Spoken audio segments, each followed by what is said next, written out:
Yeah, I just want you to invite you, especially May and Steve, as some attuning, to take 1 minute to connect to your deeper intention. Why are you doing what you do in your institution, organization, around the topic of transformative education? What is your passion around that? And what is your intention from the heart, to connect from the heart to that? And to feel the field you are in, the bigger field, the interrelatedness with people you are offering your teachings, your programs. Step into that field and connect from the heart. And remember why you are here, exactly in this field. And without losing this connection from the heart, I invite you to come back in our virtual space. And we want to explore together patterns of blended transformative education. That's our focus for the interview. Through your stories, through your experiences and your challenges. And I start with a first question. Perhaps May, you can start. Can you please briefly set the context you are offering transformative learning? So who are the people who are coming to that? What is the context? I can bring two strands for the beginning of this conversation.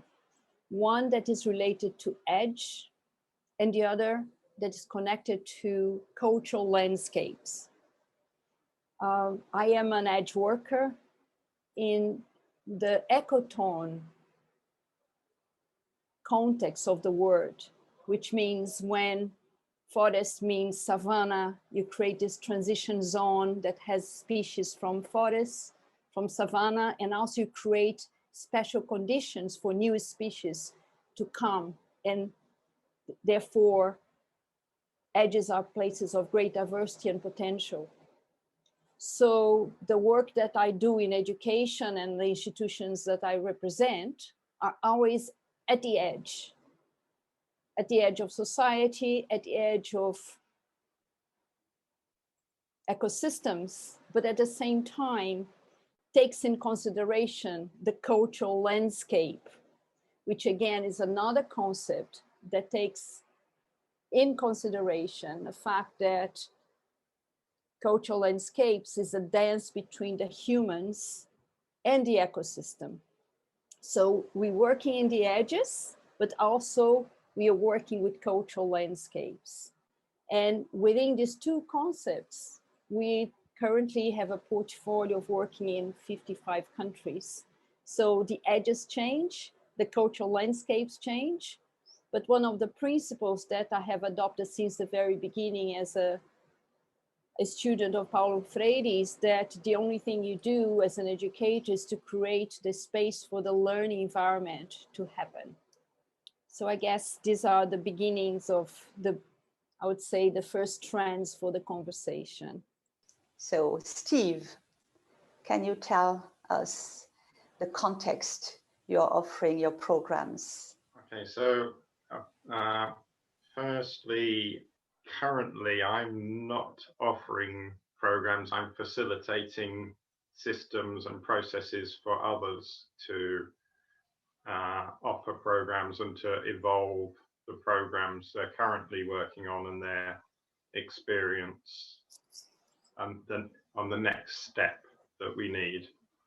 And in terms of the passion and commitment, I'm looking towards, in due course, developing a program that sort of encapsulates and a pathway, critically a pathway, not just the idea of a one-off program, because to me that's not what works. Is people going on learning transformative journeys and designing pathways that people can follow at their own pace, that are blended, and that may have different tracks, typically have different tracks. There's no single sort of, the idea of one answer for everyone doesn't seem to fit the world. And the passion through the writing that I've been doing to try and help me encapsulate my sense of what's needed, and definitely in that I want to be working with others, because I think the collective intelligence and the collective wisdom is really important, and that includes, for example, a gender balance is it's to me it's more about the qualities and the energies that brings, and that seems to be really, really important. So the sort of driving goal for me around that is I've encapsulated as a seeking to develop a widespread commitment to consciously and actively enhance and enrich the Earth's ecosystems and our quality of life as human beings. And that includes some sense of the potential and the beauty on this earth, and within humanity, recognizing alongside that there's a dark side and a light side, and there's this paradox we've got in terms of sustainability, that the issues are being driven by the lifestyles and the state of consciousness of the Western world. And the paradox there is the very apparent success alongside the very apparent destructiveness. And the area that I'm particularly passionate about, I guess, driven by, is that in some way that's about the relationship between sustainability, regenerative sustainability, and human consciousness. And there's different perspectives on that word consciousness and how we engage with that, what that might mean. But that's the driving force that in some way the next step seems to bring that much more to the fore, and recognize that we're imbalanced in the way we've traditionally learned. It's been very head oriented and experiential learning, and learning that engages with the heart in a balanced way with the mind, and engages with the body, and that embodied intelligence and embodied wisdom is the only way we can do this well. So that's what's driving me, and working with others such as yourselves is a key part of that. It's a collective journey of innovation and enrichment, I think, of what we're doing. Thank you, Steve. So as I listen to you both, I realize how moved I am to connect to your passion and to your inspiration. So what I hear is that you both create, enable the emergence of spaces in individual and collective spaces for transformation of consciousness. And that's our core issue. It's really about transformative spaces in the collective. And that leads to the second question. When you look at your respective context you are working in, and realizing your passion and your intention, could you give us some examples where you see the transformative potentials in what you are creating, transmitting, whatever?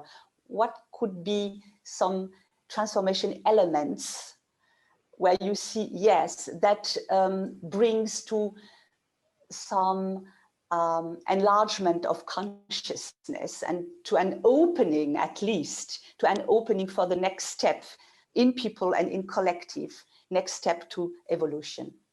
May, have you some example for us? The next step, individually and collectively, it's very biocultural, unique. It's not a universal next step. Therefore, the importance of creating this learning environment where the that can support and enable the next step of that collective that you're serving as facilitator to emerge. Whatever is the transition will be the next step. And of course, we're working in the context of the integrated sustainability regenerative agenda that, you know, takes in consideration the social aspect, the ecological, the economic, and the worldview, the values, the cultural values that inform that community. So therefore, I cannot name what is the transformation, because it varies according to the context that we are providing or co-creating or co-evolving this learning environment. But certainly, when it comes to transformation, they comes in an integrated way, because our programs, they are not for experts. They are much more for generalists. They're those who can see the whole picture. The idea is that we have chopped the reality for so many pieces. I mean, recently I was giving a talk at the University of São Paulo, which is the largest university in South America, and they have 3,000 disciplines. Can you believe you chop reality in 3,000 parts, and whoever is expert on this doesn't have a perspective of the whole? So I would say, yes, creating the learning environment, you know, igniting the fire of curiosity, and also the agency for people to turn it from subjects into whatever they receive, into agents of the transformation of whatever it is their next step, in an integrated way, thinking about the interconnectivities and interdependencies between the ecological, economic, social, and worldview aspects. Thank you. Steve, do you have some examples or patterns also? Yeah. Well, I think the starting point is that, you know, the well-known Einstein quote about we can't solve the significant problems of our time at the level of thinking that created them. We have to move to another level, or I suspect pattern, even, you know, being careful with our words and not necessarily seeing words as being absolute and definite, because there's subtle differences in how we experience them. So sensing what that means that we have to even consider that quote, that idea, from a different level of thinking if we're to understand it in any meaningful way. So, and to me, balancing this experiential understanding with a cognitive understanding is really important. So it's not just about providing information. So what I'm working with is this idea of a new ecology of experience.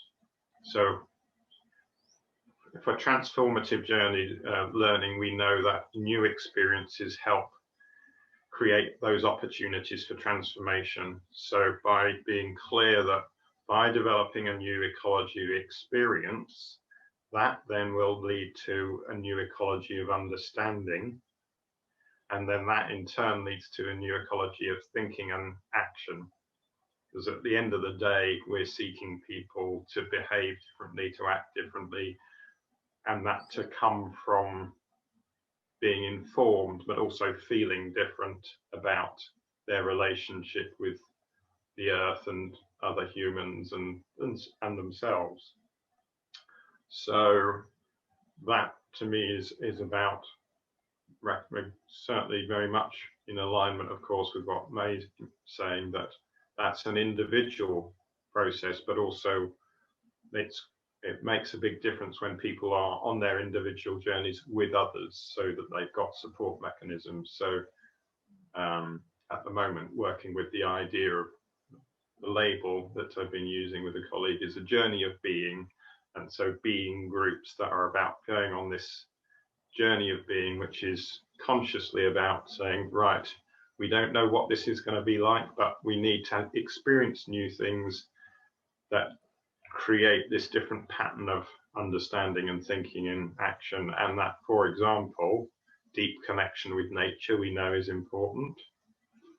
That experiencing examples of regeneratively sustainable living and working are really important. That, you know, from my interest in health, for example, cleansing journeys and experiences of what nutrition and what the lifestyles that naturally create health, because that's what ultimately regenerative sustainability in the environment is about creating health, and nature naturally does that if it's not intervened with by human beings. The pattern is to develop enriched ecosystems, climax ecosystems, and those to be healthy and resilient ecosystems. And if we put our own bodies as organisms in the right sets of conditions, then nature's given us the gift that it will naturally create health. We just don't tend to understand that that's what nature will naturally do if it's given the chance. It's not really interested in anything else.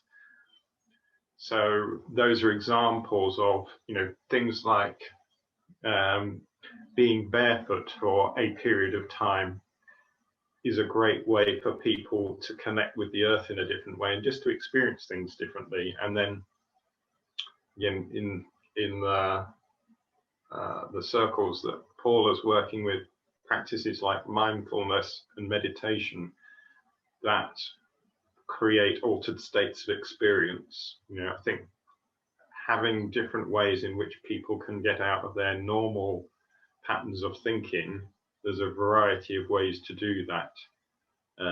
So these are the sorts of things that I sense are very important to build this journey of transformation that is about inner and outer transformation at the same time, because I think, you know, that from our work and we're doing, it's really clear that the greatest outer transformation tends to involve a significant inner transformation. And I think that's part of where our movements are at, that there's a greater recognition of that, and that holds a lot of potential, I think. And without that, I don't really see us being able to create the kind of transformations that seem to be needed to deal with those significant issues of our time. Yes. Yeah, thank you both. I sense in what you said also humility, and also the idea of to be in service to humanity as the core intention for those transformation. And the ways are very diverse. There is a diversity of ways to open spaces for transformation. But what I heard is using all resources we have, for example, the collective experiencing, the nature, and also to start where people are in their respective context. That's so important, not to come from the outside and bring something with power on people, but really to explore where are the people and what could be the next natural step for them in their context, in their culture, to make the next step. So there is much humility around that, and also the idea of being in service to humanity. Maybe that could be an sign for a pattern in transformative education or learning more. I have a last question for you. Can you remember one situation where you felt really challenged, and maybe in that situation you felt you had to let something go? Yes, I do remember. I was in Turkey doing facilitating a program inside of a very traditional university. And those who brought me to this course briefed me a lot. We spent 2 days before, and I was asking, and they have already participated in other programs that I was co-leading with them. So I was checking with them some assumptions, how far I could go and push the boundaries or the comfort zone, because that's something as well that is one pattern in terms of, as an educator, deep listening and humility, as you said, and service of that is part of the context. But there is also something around, growth and learning always has to do with leaving your comfort zone and exploring something else that you haven't seen or experienced before. So invitation to going out of the comfort zone has to be built upon trust between, facilitators and collective. So I was testing how far I could go beyond the comfort zone, and say, oh no, you do that, and things like that, and you can do that. And I much more at that stage, I think I didn't listen too much to the body language of those who were in the university. I follow very much the verbal guidance of my cohort, and basically I started doing something that it didn't really work because it was not the context. I didn't listen to those who were there for this learning journey. I listened to the briefing more, and after the first exercise, I think over 50% of the class left, and was very. I was in shock. I say, shocked, but also I smile, say, well, I did something wrong, and I open up to the rest of the group, and then we start talking. But what was very interesting that throughout the 3 days, many of those who left would come and open the door and look at and close again. Definitely, I have pushed too much the boundaries of the comfort zone of the group. And I had to acknowledge that. I didn't blame anybody. Not even myself, but it was a big learning for me, the fact that briefs are important, but attention to the field is much more important if you want to serve the group. And of course, when I say that we basically, the work that I conduct is creating learning environments, not I can't go there, right, with all my toolkits, I'm going to do this and this and that. No, this like, okay, all of us have accumulated many types of exercises, but the intuition is so important. If I'm not guided by my intuition, I cannot serve the group there is something that is much more than my tools. It's 7 hours. And that what happened in this group was that I was, operating with my toolbox and not with my intuition. Therefore, it was an incredible lesson to say, yes, the tools are really important. The briefing are really important, but if I'm not intuitive serving the group, I may not be able to serve them. Yeah, thank you. Great example. Steve? Yes, in thinking about the question, certainly there's a pattern which maybe I'll come back to once I've talked about a particular example. I think one example would be, quite a few years ago now, when I was teaching quite a few permaculture courses in southern Spain to a very international audience. A lot of young people who were traveling around. We were deliberately offering quite affordable courses. And this was in an environment which, where I was living, it was normal for me and my friends and colleagues where I was living, but it was not normal for anyone coming there because it was entirely raw food, vegan project, and we were completely off-grid living. So running permaculture courses there, which is, it's a well tried and tested transformative learning system, which varies a lot in how people deliver it.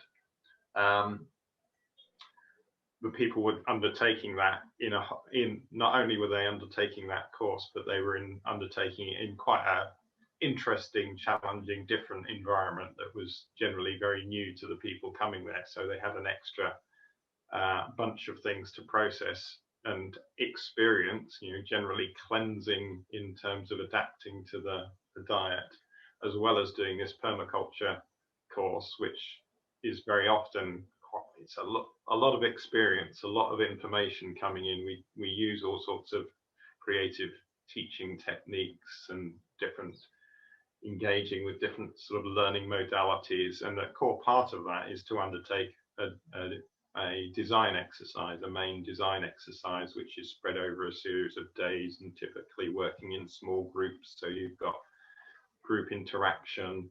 And I've run a few of these courses and, you know, was pretty confident in, not overconfident, but, you know, confident in running them. And what I was experiencing was that when it got to the design exercise, this is where the greatest tensions and things came up. And there's a particular group, I think it was 4 people, and I could see there were lots of tensions going on in this group, and they had anxiety and I had levels of anxiety and feeling not at ease with the fact that these tensions were going on. And then I realized something happened, that I just realized I could let go, and there was no need, you know, it's that idea of, I'm an educator, I want to be in control, if you like, not, you know, super control, but I want to know what I'm doing with this process. And I realized, okay, I can let go and just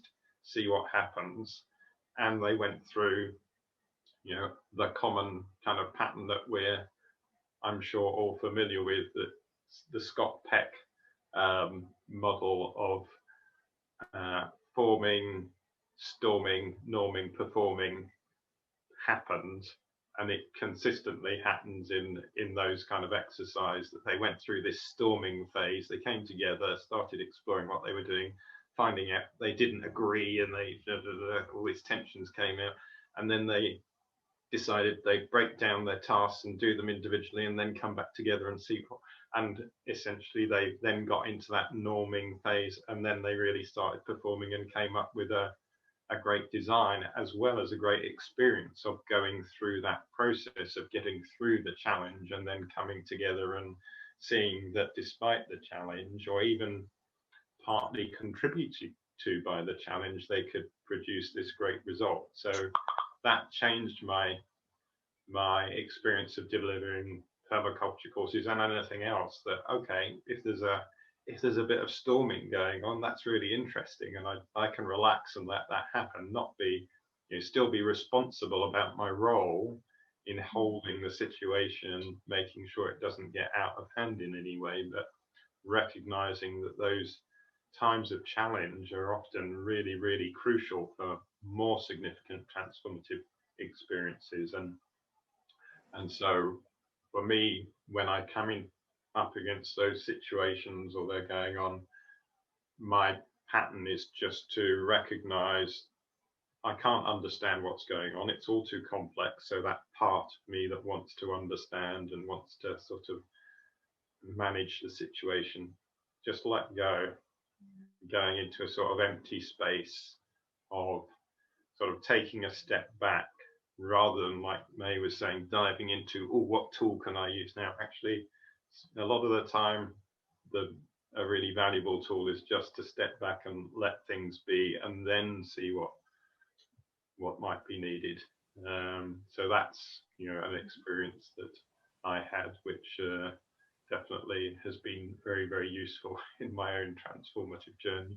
Yeah, thank you, Steve. So what I see in both examples is it could also be a pattern for transformation for educators, is to let go of an overstressing of the mind and let go of control, and to be aware in each minute or seconds of the connection to the intuition and to co-sensing the field. If we really want to facilitate transformation, of course, it starts with our own transformation. So I thank you both very much for having shared with us your insights and passion, and wish you the best for your transformative journey. Thank you. Yeah, thank you, Claudine, and thank you, May, as well.